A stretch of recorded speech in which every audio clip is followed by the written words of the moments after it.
Lights out on the hour. It is the hour of the time. Lights out for the curfew of your body, soul, and mind.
When I first saw the movie 2001, I was amazed, awed, to say the least. The entire scope of the movie was overpowering, and for most of the people of the world was completely baffling. Most people who saw that movie did not understand from beginning to end what it was that they had experienced, but they knew, everyone who saw it, knew that they had experienced something profound. That something had been communicated to the dark, deep recesses of their mind, which they did not understand. And indeed, which they were incapable of understanding. For you see, the movie was not meant for the profane, as most of us are called, by the adepts or the initiates or the priests of the mystery schools. For that movie was a message to those initiates who were well versed in the symbology and the mystery religion of an ancient religion that is practiced to this day in secret. Now I'm going to tell you the meaning of the symbology that you saw in the movie 2001, and then each and every listener should go to their local video rental store and watch the movie again from beginning to end. For it is the story of the entire human race according to the history of the mystery religion of ancient Babylon. Now I can assure you that you will not understand any of what you are going to hear without ample preparation and without a basic understanding in the symbology of the ancient religion. And you're going to get that, and this is going to be a series of programs that will in fact take probably many hours to complete. But let me just go over the symbology of the movie 2001 quickly with you, and then we will go back to the very beginning, to the first primitive human, probably sitting on his haunches, munching upon some vegetable, watching the sunrise in the east. In the beginning of the movie 2001, most people who sat in the theater were struck by the imagery which was presented to them, as they saw first a dark and gray and ugly world. And as that world began to move down from the center of the screen, they saw behind it a moon. And as the moon began to come down with the world that was sinking to the lower part of the screen, behind it you saw the emergence of the sun.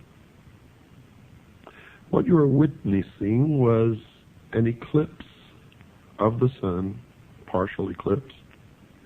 And as the light from the sun spilled across the edge of the moon,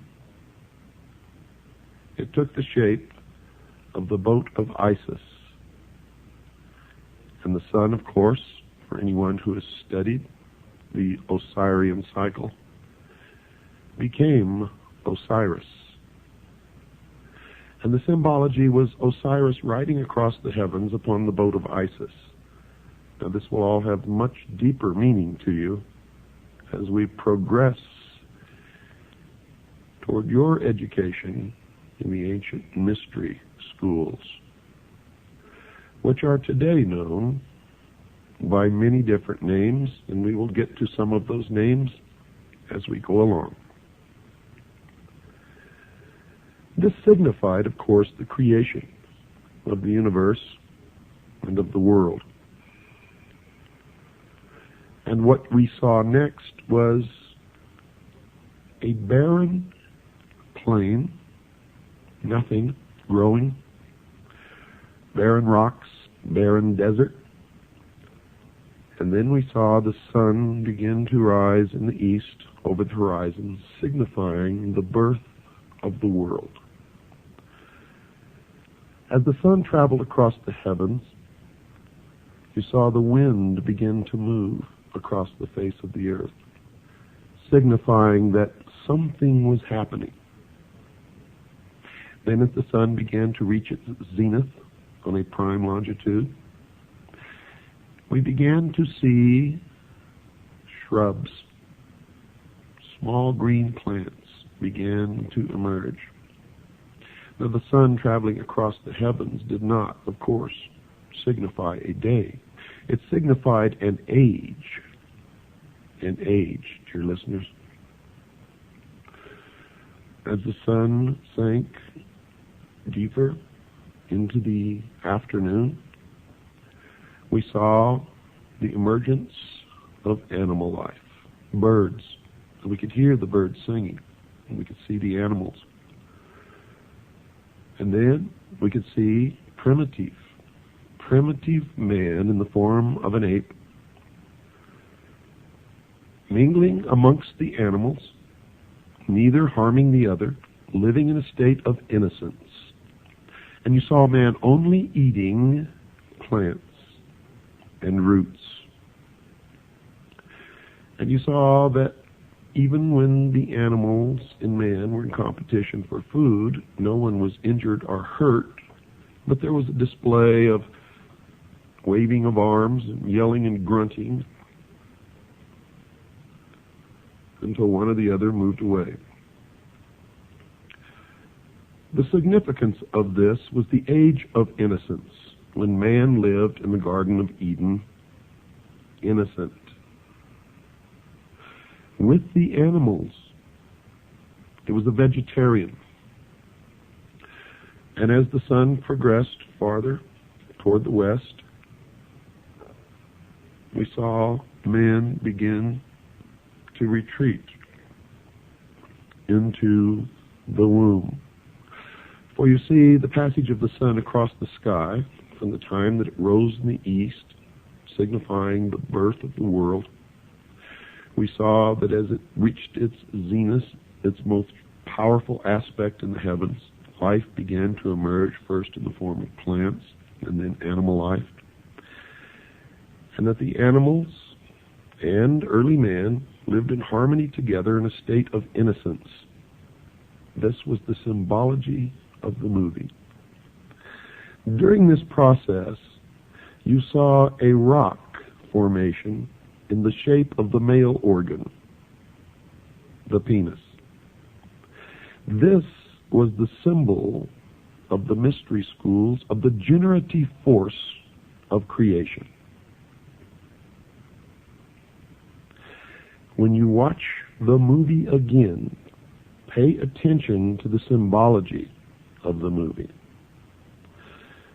Now, as the sun begins to sink even farther in the west, man and his little tribe goes to the water hole and confronts another group of primitive man, all in the form of the ape. And there's a confrontation. But you notice that no one was injured or killed. There was a lot of waving of arms, jumping up and down, grunting, screaming, and screeching, until the group that was at the watering hole and had already quenched their thirst moved away. And then the new group moved in. And then they scurried into the womb, signified by the cave. And there was more symbology there, as they all sat in the darkness with their eyes open in fear. And one of the female apes held a child to her breast. And you were seeing man in the transformation from ape to human. Primitive man evolving to the point where he could think. And then what happened in the movie? Toward the dawn, you heard the humming of bees, millions of bees. And the beehive and bees are a prominent symbol in the mystery schools. It signifies societal cohesion, industry. Now, not industry as you may know it in the manufacture of cars, but industry in working together in a societal form. In this case, the very basic rudiments of society. And as the sun again began to rise up in the east, signifying the dawn of the new man, the audience beheld an obelisk, a monolith. In front of the cave are the womb from which the apes emerged, and it appeared that the humming of the bees was emanating from this block of stone. Now notice I said three words: monolith, obelisk, and stone. All of these are significant symbols in the ancient mystery religions. And you saw that this was not God, because creation had already taken place. The world had been created. Plants and animals had been created, and primitive man existed on the earth before this monolith, this obelisk, this stone ever made its appearance. It is also known as the stone that you saw earlier, the generative force, or the penis. Now don't get all confused by this terminology. It will begin to make sense to you as we go along. It took me many years of study to understand what I am now imparting to you.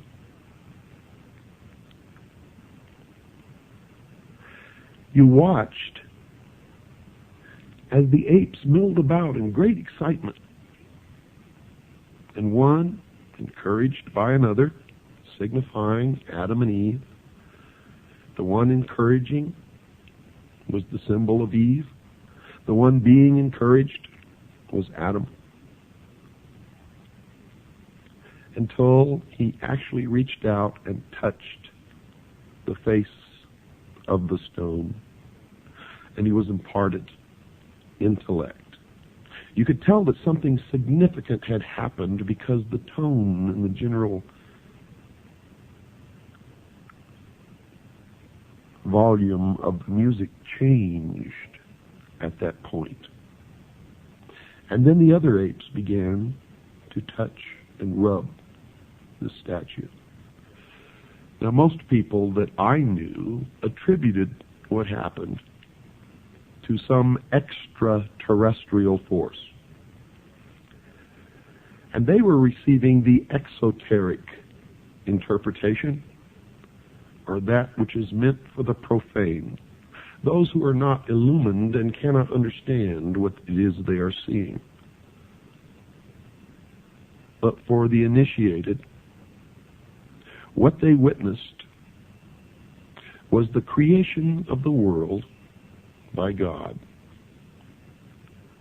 and the impartation of knowledge to man, the forbidden knowledge, by Lucifer through his agent Satan. For in the religion of the mystery schools, they believed that man was held prisoner in the Garden of Eden by an unjust and vindictive God, and that man was not told by this unjust and vindictive God that he could have the same powers. And man was set free from the bonds of ignorance by Lucifer through his agent Satan, and many believe that the two are the same, and that's okay because maybe they are.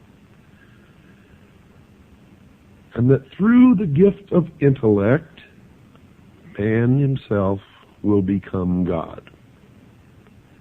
Now, for those of you who understand what I am imparting to you now, you may not even have to listen any farther, for it explains everything that has ever happened in the history of man, and everything that is happening now, and all that is to happen in the future.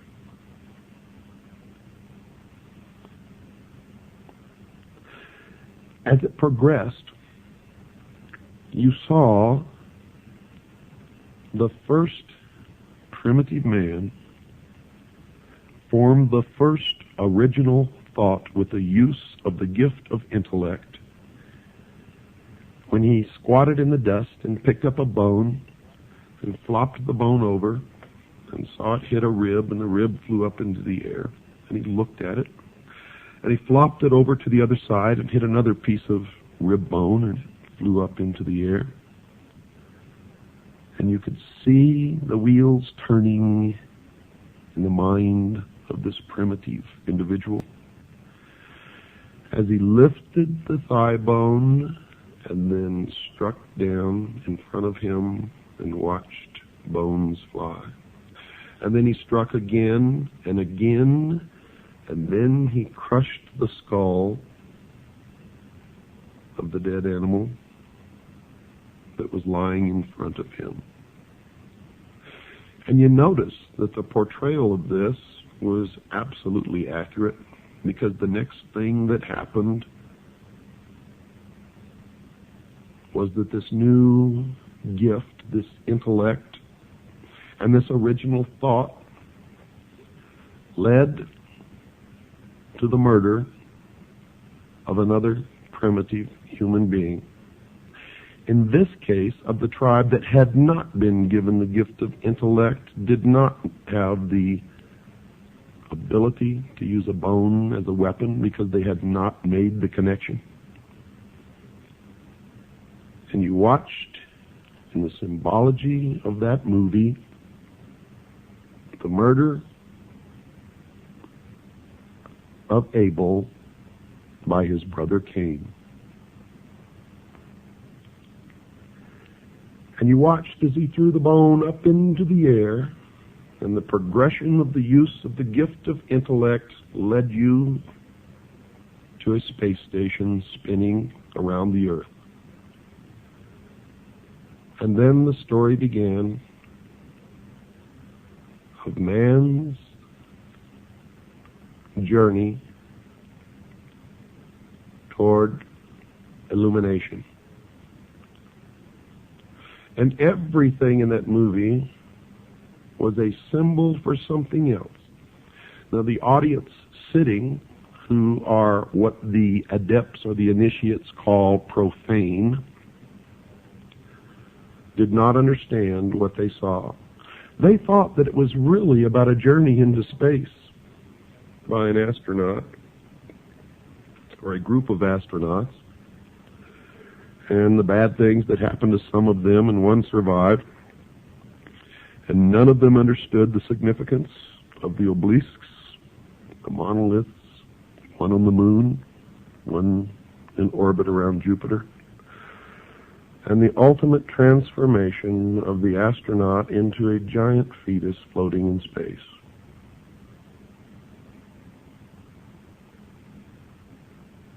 And to tell you the truth, when I first saw the movie, I didn't really understand it either, but I knew that there was something of such import there that I needed to know, that I never stopped studying until I found out.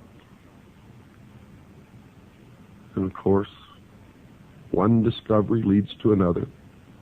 And every time I answered a question, 100 more popped up, until I reached a point, dear listeners, where I realized that if I studied for the entire rest of my life, there is not enough time in my life to learn what it is that I need to know. But I have learned enough along the way to impart some of my knowledge to you, and maybe you can help me find the ultimate truth that all of us ultimately learn to look for. Although not all of us ever realize that we are looking, and most of us never even understand what it is that we are looking for, but some of us do understand that we are looking. The adepts or the initiates, the priesthood of the mystery school, believe that they have found it and that they know all of these things. And I'm not really sure that they do. Because in my search and my ultimate illumination, and yes, I have become, to a degree, illumined or illuminated. I have discovered that I am more illuminated than most of those who have gone through the process of initiation in the mystery schools and believe that they know more than I do. And it's not true. I have surpassed them by so far. And they believe that they are so far ahead that it has become difficult for me to place myself in any kind of logical progression along a path that I am following, and I know not where it will ultimately lead. But I know that many have been misled along this path and are worshiping the fallen angel that we know as Lucifer. Many believe that Lucifer and Satan are the same. Many people believe that they are totally different entities and that Satan is evil and Lucifer is not. But Lucifer rebelled against God according to the Bible and was expelled from heaven and flung to the earth to be the master of the material world, the master of the earth. Now, if Lucifer is indeed Satan, how this transformation took place, I am not wise enough to know. If they are different, then I have not yet discovered where Satan came from if Lucifer is not Satan.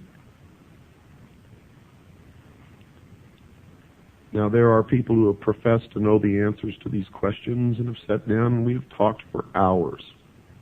And I still am not sure that they are right or that they are wrong. And I'm still looking for the answer to that question. But I do know this. Ancient man witnessed something that he described in his oral history and in his writings. And it could probably be called the first UFO sighting in the history of the world.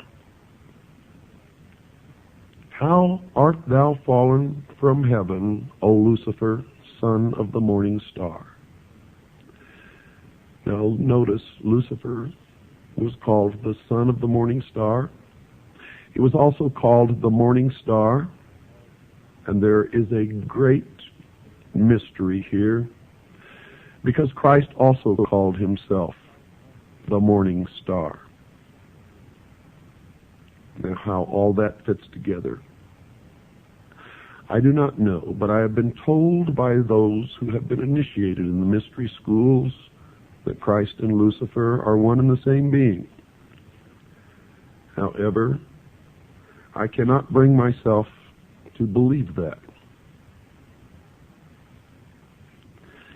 What you believe, of course, is your own business, and is not my intention to make you believe anything, but rather to impart to you what I have learned over many, many years of study into the secrets of those who worship the ancient mystery religions in secret for thousands of years. For you see, that monkey who sat there squatting on his haunches in the desert, striking the earth and the pile of bones with this great thigh bone, was the first priest of the mystery schools. And it was this first priest who then began to initiate others into the secrets. And they are the ones who have been responsible, according to my research, for most of the scientific developments and the forward movement as far as material progress goes of the human race. For they were the learners. They were the ones who developed science. They were the ones who hid their developments and used their science and their knowledge and their secrets to govern others. Usually not as kings, but as advisors and as priests, and in all actuality, the powers behind the thrones in ancient times and even today. They have ruled from the shadows, you see, and they call themselves the guardians of the secrets of the ages. And their first religion was called astrotheology, or the worship of the heavens. And their first object of worship was the sun. The second object of worship was the moon. And everywhere you see the mystery schools or the mystery religion, you will see the symbols of the sun and the moon, also known as Osiris and Isis, and the child Horus, which I will explain the meaning of later. Right now, folks, we must take a break. Don't go away.